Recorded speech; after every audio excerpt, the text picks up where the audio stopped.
So one of the great things about safety walks that we do here in utilities is it gives us an opportunity to go out and interact with the employees. Oftentimes as management, I feel that sometimes we have what's called work as imagined, and often we sit, frankly, in the comfort of our offices. We make these decisions based on the work that we imagine. So the benefit of a safety walk is getting out there, you get to talk to the employees, you get to see their perspective, you get to hear from them, you get to see how the SOP compares to the real world, and we get to really truly understand how work takes place. We get to interact with the employees. It gives us a chance to basically stop talking and start listening. We get ideas, we get perspectives from the employees. They give us tips and tricks, things we can do to improve our equipment, things we can do to improve the SOP, gloves we should be buying, hard hats we should be buying. People in the field who do the work, that is where the best ideas come from. They know better than anybody else. That's why a safety walk is so impactful, to get out there and, like I said, to just listen. Listen and understand the perspective that the employees see day in and day out. That is why a safety walk is so beneficial, getting out there, listening, learning, understanding how work actually takes place. For the record, this vehicle is parked in a precarious position, but Delford has dealt with this many, many times. You'll also note, or I note, that there are no overhead obstacles above, so Delford would be fine ascending the platform without his hard hat.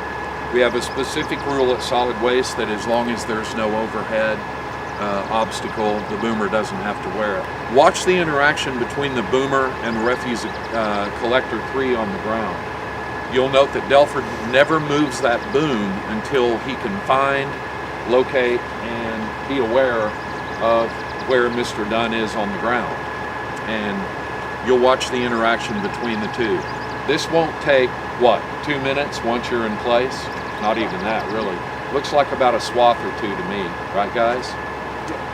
If you notice, 2 things happen. One, Delford did not move the boom until he knew where Leonard was located. Number 2, he took about a almost 4 cubic yard swath, dressing the pile himself with the claw before he lifted the first lift. After he lifted the first lift, he moved the boom away, and Leonard dressed the pile by getting the small pieces into the pile so that Delford could go ahead and clean it up with the second to last straw. So, well done, guys. Appreciate your work. What's one piece of advice you would give to a new employee working here at Solid Waste? Just be safe. Make sure you got on all your PPE and everything, and then your hard hat, and then mainly look up first when I'm operating. So they stay visible. Boom operator should be looking for power lines, trees, overhead obstructions, cars in the way. From time to time, we've had people pile things on gas meters. So that's something you should be aware of. Kind of look around, see if you see any more in another yard. Give you a little heads up that there might be one in the yard you're working in. Water meter caps, several different things that we run across from time to time. How many feet do we need above our bulk waste piles so that it's safe to collect it?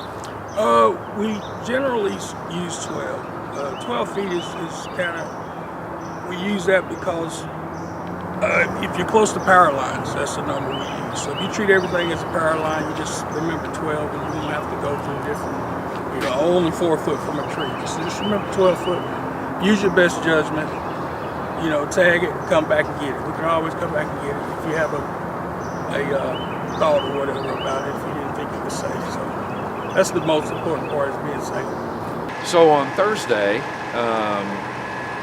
of this past week, I'm told that Mr. Robinson made 125 round trips up that ladder. He and Leonard, I don't know if Leonard were you with him last Thursday? Whoever your brush truck operators were busy campers, because if you went up and down 250 times in total one-way trips, that is quite a day. Here we are in the peak season, and so just be careful, you guys. The heat is going to be here this week, so watch your water intake. Make sure you're drinking. and hydrating the entire time, and good luck. Appreciate you guys letting us disrupt you this morning. Well done, gentlemen.